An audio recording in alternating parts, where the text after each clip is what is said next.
TongFu's turn to pick.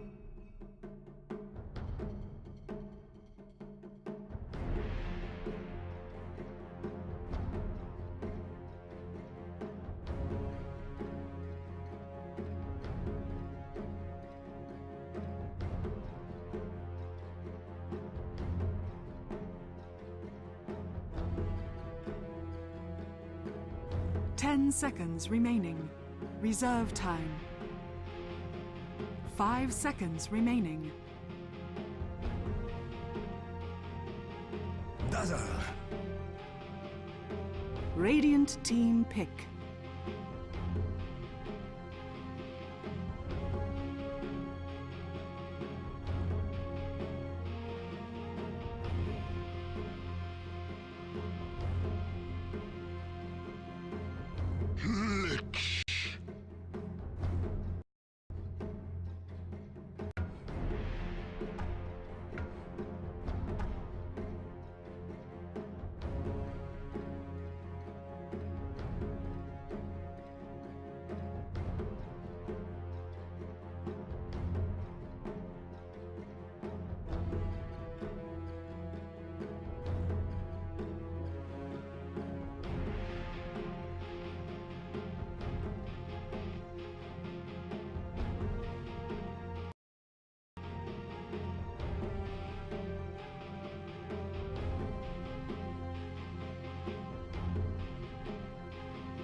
Prepare for battle.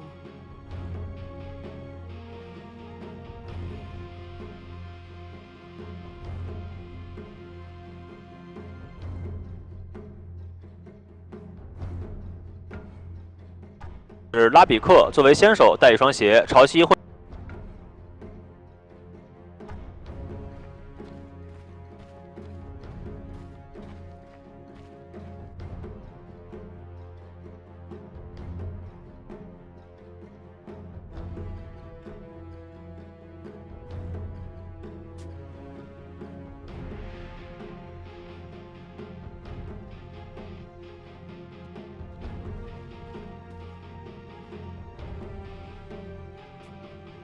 30 seconds to battle.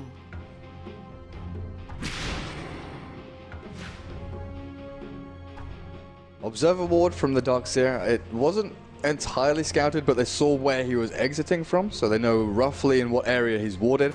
But that area, you know, is pretty large. You don't know exactly where it's gone, so you don't know if it's vision ward, block ward, or exactly what's going on there. While the Tidehunter in July is still holding his, actually. Should we go over the teams? Yeah, let's do it real quick.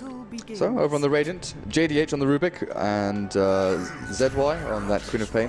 Had to think a second there, the Chinese characters throwing me off. XDD playing the Morphling towards middle lane, while Super on the Lich. Small Super, not exclamation mark Super, in July on the Tidehunter up at top lane. And what are we looking like over on the Dire? Yeah, so over for TongFu, currently down a game in this 2-game series. We've got Melody Lovers over on the Dazzle. We've got Kabu on your Slardar. LPC is going to be over on the Earthshaker. We've got U9 on the Shadow Fiend. And finally rounding things up in the offlane, we have Red on your Darkseer. So it does end up actually being a dual lane on mid here. Looks like Earthshaker is going to be stacking things up and throwing at some fissures just to help turn the tides back somewhat. And I feel like as heroes go to deal with a dual lane on mid, Shadow Fiend is one that you're pretty happy to have there. I mean, even if he suffers a little bit from the denies and doesn't get a ton of CS, I feel like we've beaten this point to death. Shadow Fiend can almost always catch up, but as I say that, he's taking a ton of damage, a few more right clicks, and he's actually going to end up being the first blood.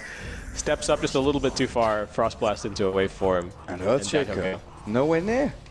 Nope, nowhere to be found. Unfortunately, I think he was off stacking the big camp. So there you go. Well, Super and XDD making this lane work for themselves, and in July up on top, he's pulled the lane back behind his own tower.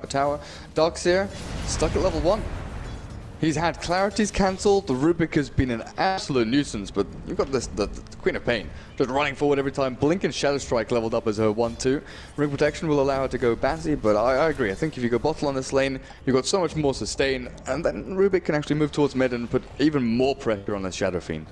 Yeah, they're doing such a good job of just keeping the Darkseer at level 1, and this is what people are doing so much better these days, I think, than almost ever before. I mean, the offlane is slightly easier, but I feel like discipline especially from carries in lane control and not letting, you know, unless there's intervention from the offlaner, not letting range creeps double up and not losing control of the lane randomly.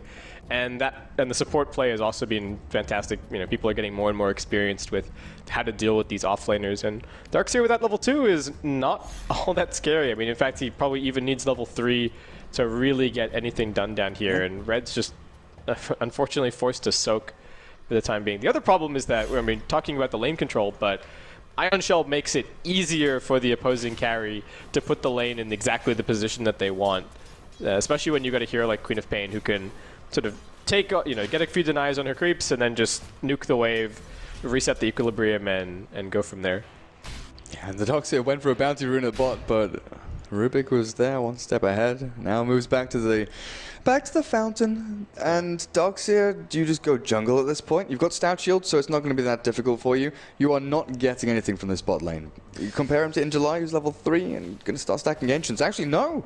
He's gone for the 1-1-1. He's gone for the RTK special. Injuly going for an early gang at level 3, in fact. Something you don't see from offlaners every day. Yeah. 2 hero smoke wraparound. They do have the Earthshaker here, but I don't think he's going to be enough to save this necessarily, though. They do just catch a glimpse of the smoke and manage to reveal that one off. Unfortunately, XCD was kind of pinned up underneath his tower and wasn't able to get in range to force anything there. But they still got the Tidehunter hiding and waiting up on the high ground here, so they might actually still be able to get something done. They do need to respect the level 2 raise a little bit, but just a bit of harassment coming out for the time being. No.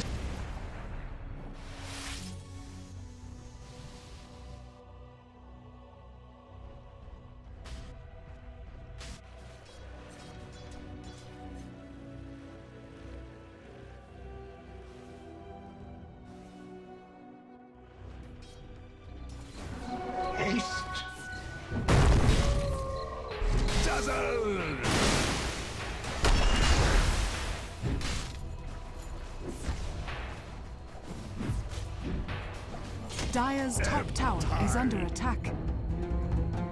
Radiant's bottom tower is under attack.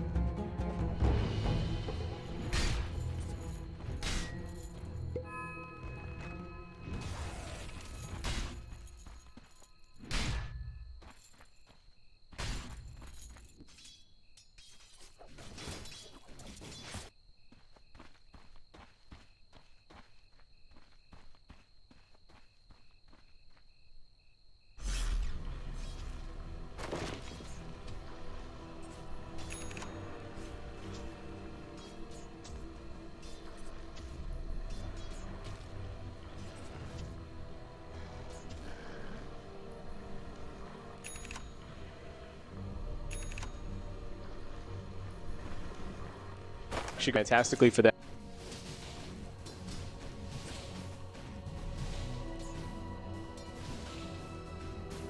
And like we were talking about, the Tidehunter is doing solidly so far in the offlane. So this is definitely scary for TongFu right now, especially since they are.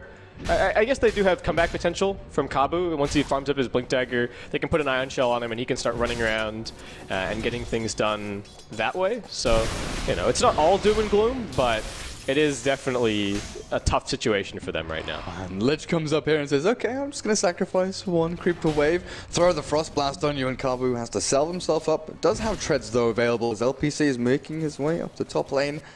Actually, there's 4 hero. Oh no, U9 is just going to take out some stacks.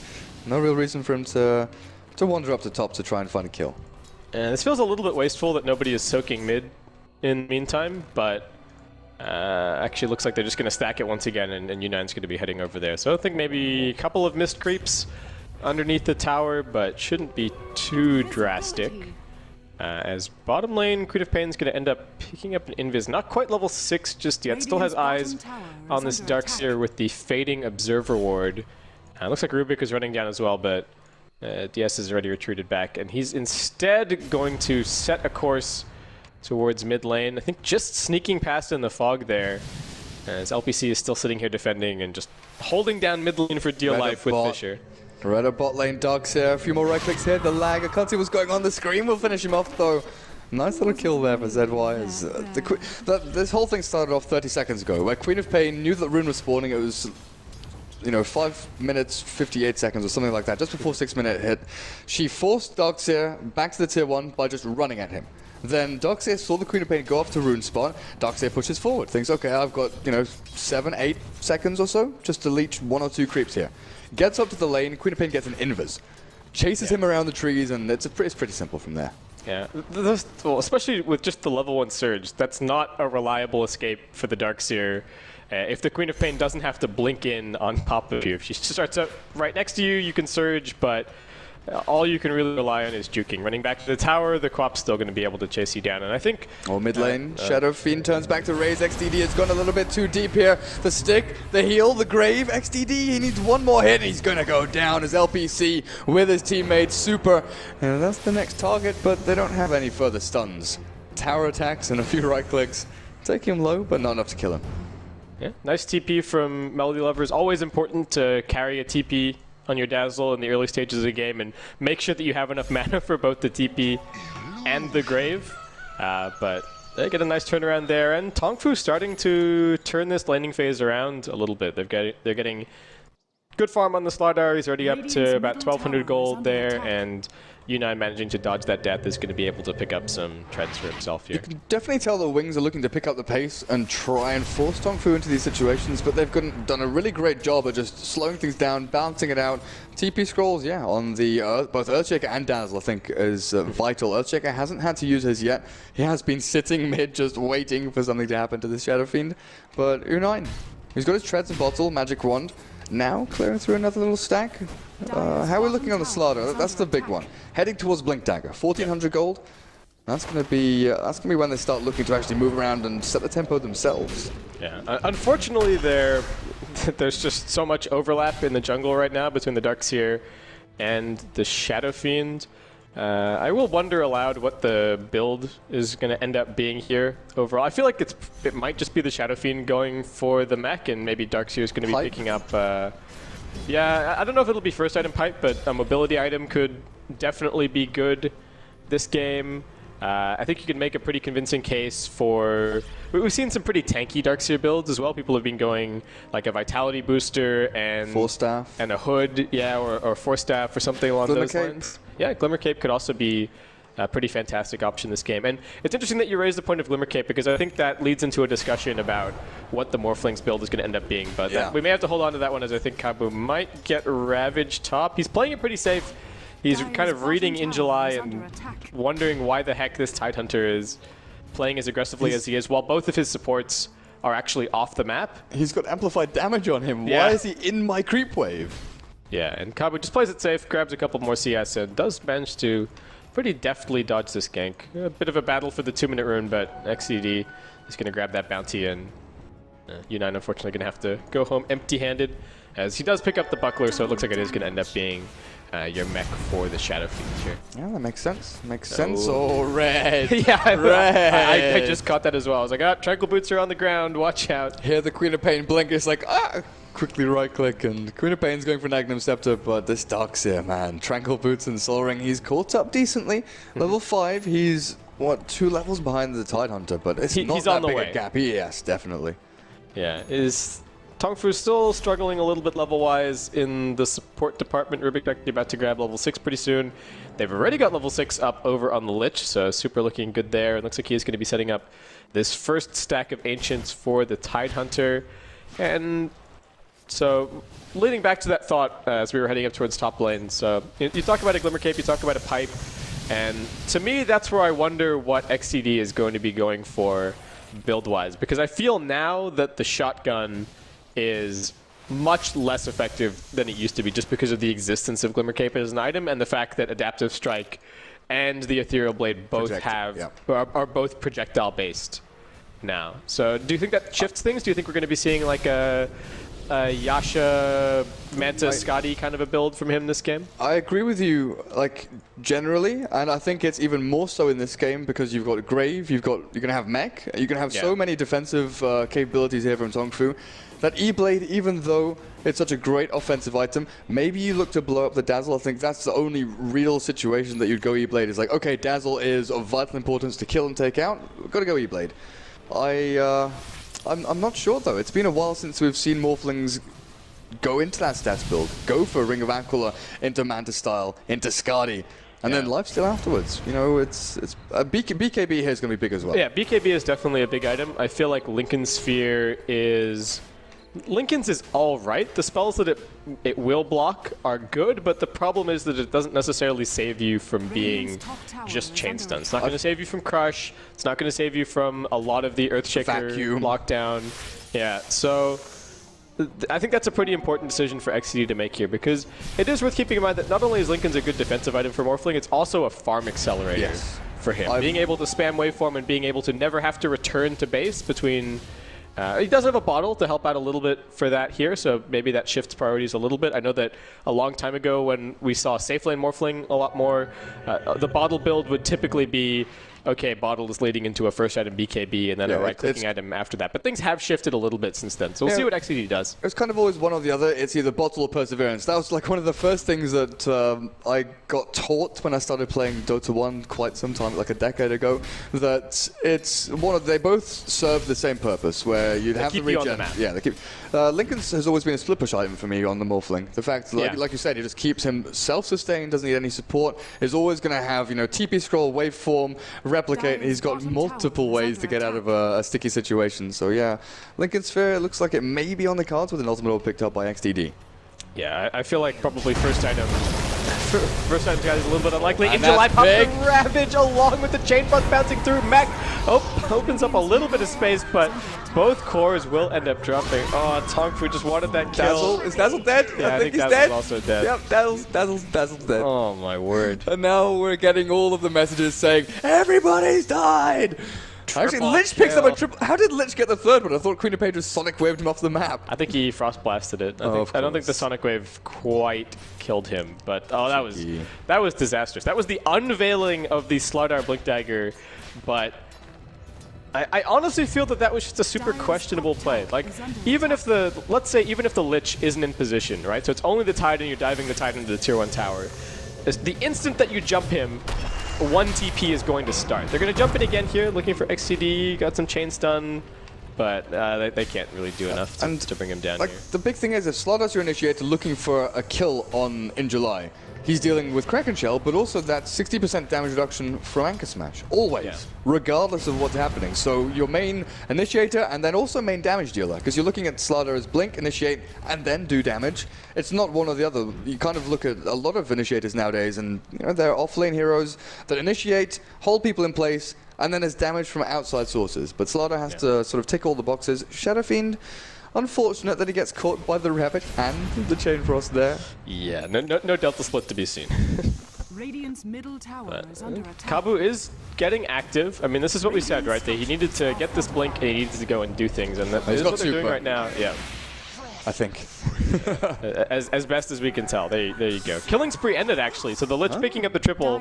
Slardar is going to get a little bit of revenge there, and actually ends up being a lot of gold for the Dazzle end of the day. Looking at that, getting the participation in and being the poorest here on the map, definitely helping out. Morphling starts his split push routine up on top lane. Tier 1 going to fall. It's a little bit of a trade-off. Tier 1 in mid, going the way of TongFu is LPC. Oh, Kabu finds 2 with the Crush, but he's going to get lifted up here. The amplify damage has been stolen. He's taking a lot of right clicks here. Grave is going to come in, but he's ticking down little by little with the Shadow Strike heals. Another blink in from the Queen of Pain, looking to finish the kill, but won't be able to find it. You know, on the back lines, LPC's been isolated, and Earthshaker nowhere to run, nowhere to hide. He's going to get finished off by a Fade Bolt. Great play, though, not giving away Fisher. Enchant Totem stolen.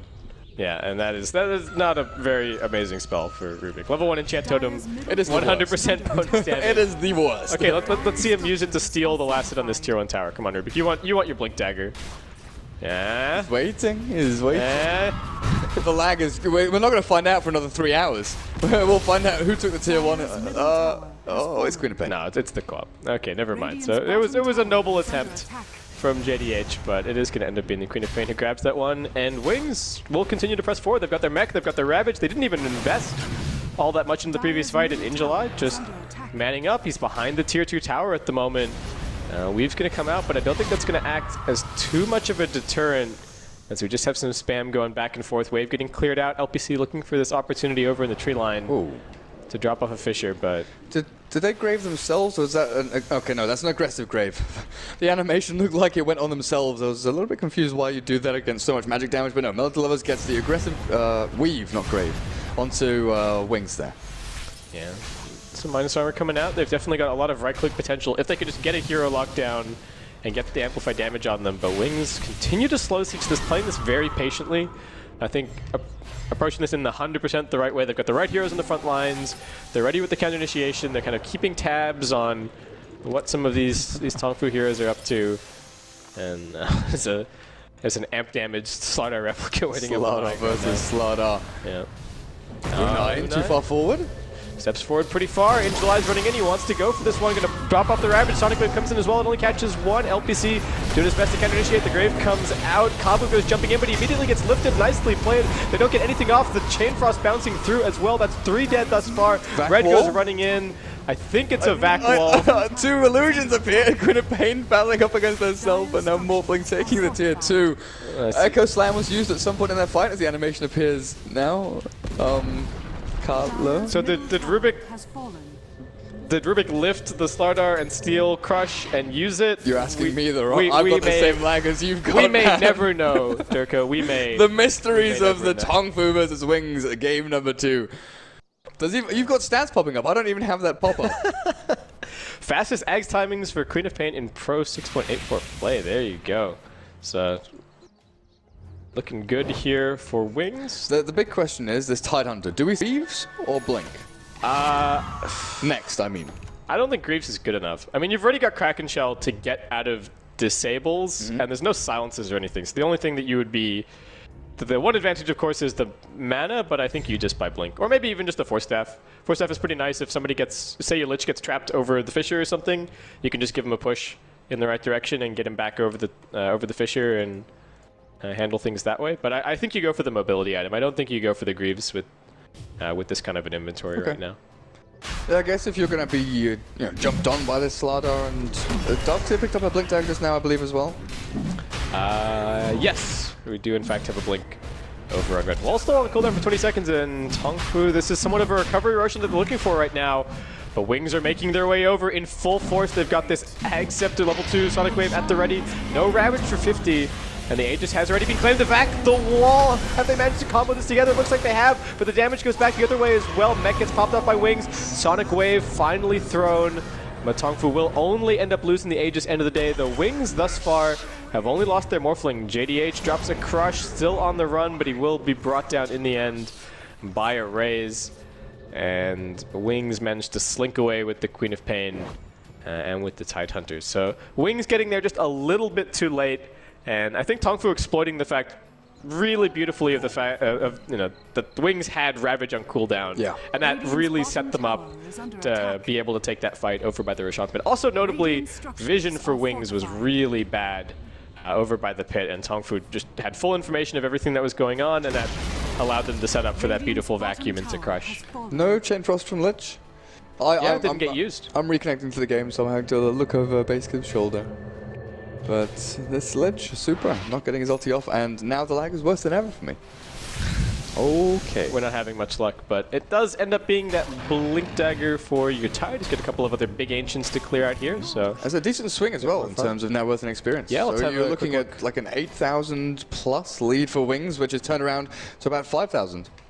Yeah. And what if TongFu got item-wise out of that? Looks like the Shadow Fiend benefiting a lot. He's almost got his BKB completed, in fact, which is huge this game. Wings have not really begun to pick up right-click damage on the Morphling just yet. Yes, the Queen of Pain Sonic Wave is going to be a nuisance, but they've tanked it decently well so far. They've got the Dazzle with maxed out heal, and they've got their mech, so this does feel like it could be the beginnings of a very big turnaround for TongFu moving forward. They're still in a rough spot, but at least Darkseer has kind of completed his recovery with the Blink Dagger. He's ready to go and get things done. The one thing that Wings did manage to do is at least pop that Aegis immediately. So it looks like they're going to realize, okay, look, we're still in the lead. Last time fight went badly because we didn't have Ravage off cooldown, we didn't get Chain Frost off. We're still feeling confident. Let's go hit some more buildings. But TongFu, they're also going to come in and have something to say about this. 4 heroes actually making an appearance as Slardar is pushing away on top lane. BKB is being delivered to U9 feeling confident on the front lines. Blink goes in. They force the BKB. They're trying to disengage, but they get backed back. Can they actually get out? Oh, such a nice play from Wings. The aggressive blink forward. Shadowfiend, finger on the button, ready to pop the BKB in case of the Ravage, but Injuly holds it, and now BKB on cooldown for 70 seconds. And I think with that, Wings pretty much just secure themselves the tier 2 tower absolutely for free. The wall was even used as well as they tried to prevent the retreat. Okay, I am having no luck, so single one at a time. Easy peasy. How close is Earthshaker to any kind of item? Let's have a look. Like looking at forward, gold. he's gonna be pretty. She's doing all right. Close. He's got Arcane Boots. He's got a Bracer. He's got 1500. It's 23 minutes into the game, so that's pretty damn good. 0-2 and 2 LPC from the start. He had playing so hyper defensive up on behind that Shadowfiend, having. He's salvaged this game really well. Not necessarily even salvaged, but he did some triage. He was there, things were not going well in the off lane or mid, but he tried to hold on to the mid lane as best he could. He set up some stacks for both the Darkseer and the Shadowfiend, and I think a lot of the reason that we're seeing them in the position that they are, and we have the mech and we have the Blink Dagger, is because of the efforts of LPC and the Earthshakers. So he's going to get paid back now for his hard work, gets a little bit of time in the jungle to pick up his Blink Dagger and continue his impact moving forward. But Wings finally make this return to bottom lane to clean up the tier 2 that they went for earlier. The BKB has cooled down from U9, but Wings only have to put XCD forward with his double damager, and then he's going to quite easily pick up that tier 2. But it isn't without a trade. Red does manage to karate chop down the tier 1 on top lane. What's Red going for next? Ogre Club kind of indicates a BKB, make sure that they can always get Vacuum Wall out. I think BKB... Like Aghanims is so here. Yeah, I think Aghs is alright against the Morphling if he gets super stacked in the later stage of the game, but it's definitely not an item that you're looking for right now. So, yeah, I'm anticipating the BKB. It even just gives you more safe options for initiation because you can just pop BKB and then go blinking in, and even if Rubik has vision over you and he's continuously just casting telekinesis so that the instant that you blink you get lifted, that's going to help cancel that factor out. So I think that's a very big reason for him to look towards the BKB here. And yeah, Red already picks up the Mithril Hammer. So looks like it is going to end up being BKB gaming. So that's going to be Slardar with BKB now. Darkseer with BKB in 3-4 minutes, depending on how well his farm goes. Dazzle has Treads and Medallions, so even more minus armor, and attacking himself up just a little bit. Earthshaker, Blink Dagger done, while the Morphling, who had a pretty damn good start, we got the Lincoln Sphere at 19.5 minutes. Now 3,000 gold in the bank. Still waiting to see what he actually builds into next. The rest of his team, though, Super, 1,200 gold and no real big item. The Blink Dagger and Rubik, though, that's the one we're looking at. That's what we're waiting to see. Can he steal Fissure, Vacuum, Raises, Crush? Maybe even the Grave at some point. Yeah, if he can get his hands on... Even Requiem is decently... It's fairly easy to steal relative to impact, so I think that's something that JDH should definitely be looking for. I'd like to see him at this point just jumping forward and trying to steal a spell. There you go, jumping in. Kabu pops BKB, as does the Queen of Pain. Ravage comes out. Red doesn't use any spells whatsoever. Anchor Smash gets dropped. U9 just laying into Injuly with the right clicks, but he's barely doing anything on the backlines. LPC is being isolated and focused down by both the Queen of Pain and the Morphling. A little bit further up, Kabu now being lifted by JDH. His Wings do their best to keep this fight grouped up. They rejoin the rest of the team, and Kabu's going to get right click down. Triple kill for the Queen of Pain, and it looks like it's going to be a full team wipe as U9 also gets popped. Blink Crush from Rubik. You're not a Slardar. Look at there's so many people there with amplified damage on, but the Lich Frost armor spammed across the board meant that there just wasn't the damage output there from TongFu. Like, they've got minus armor down on people, plus with the Shadowfiend aura, the weave, it just still wasn't enough. Did Earthshaker manage to get in there with a Blink Echo? No. The Echo is still on cooldown. Looks like Wings just, they found their opportunity, and this is big. Tier 3's down. XCD still just right-clicking away. What did the item decision end up being? He's just flying a Yasha out at the moment and starts working in on the range tracks. TongFu are going to be all back up soon, and they do have to respect the Darkseer and the Earthshaker a little bit. XCD dropping very low, but the Chain Frost comes back the opposite direction, and the Morph Strength is keeping him alive. He actually replicates over inside of the Dire base as crossed fissures will keep Earthshaker totally locked in with the Tidehunter, and TongFu just wanted to hold the heroes there as they tried to retreat as their cores respawn, but in the end, it's just going to end up being another 2 for nothing. And that is... I feel like they went just a tiny bit early. The Slardar was, you know, a few more seconds away from respawning. The Shadow Fiend is now only just popped back up, and it just ends up being another 2 kills down the drain. As Wings are looking dominant right now. They valleyed a little bit around 4K experience, but now up to about 10K the lead and 12K net worth, which is starting to translate into bigger and bigger items moving forward. That's without any ranks taken as well. So they're not getting these massive bounties from the buildings falling. I think that situation there where Slardar, respawning in a couple of seconds time and the other 2 heroes are like, well, we've got to go and fight now, because if you're Wings and you're saying, okay, Slardar's coming back up, maybe they fight as 3, you're going to be naturally backing yourselves up. So the way Darkseer and Earthshaker go in, okay, we've got to try and keep them here. Or how do we keep them here? What do they actually have to gain? Maybe they look to try and kill us off, and unfortunately they just died too fast. Yeah. So it is going to end up being a Manta here for the Morphling. There is quite a bit of AoE over on TongFu, so I feel like in terms of the illusions being big for damage in the team fights, maybe not so much, but definitely for the siege and definitely for your split push as well, which is something that XCD can continue to look forward to for the rest of this game. And no Wings, another smoke coming out, and they've got their Ravage at the ready, and In July leads the way. What can TongFu even do here? They're just retreating back inside of the base. They've got a little bit of vision around the map, in particular over towards the Roshan pit and maintaining control there, but are Wings going to try and take it for themselves? They do have the Gush. They should have their Morphling making his way over at the moment as well. And it looks like no contest from TongFu just yet. They do push out top lane with some Ion Shells, and let's see if they can get something done. If they go to contest this, it is all or nothing. They go all in for it. Because you're looking at buyback availability, you got the Shadow Fiend and that's it. Shadow Fiend buying back with half souls, he's not going to be able to defend the base, and if you do all die, that's Roshan and probably, well, definitely 1 lane of Rax mid, if not more.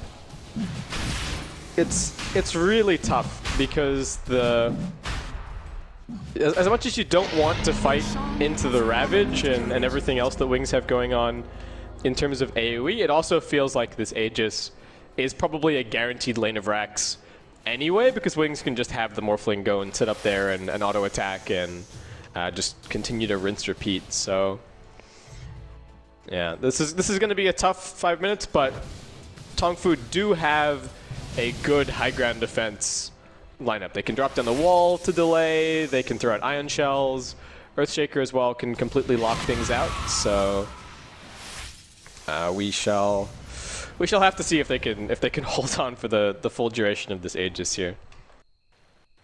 Well, Red still needs a decent way to go for that BKB.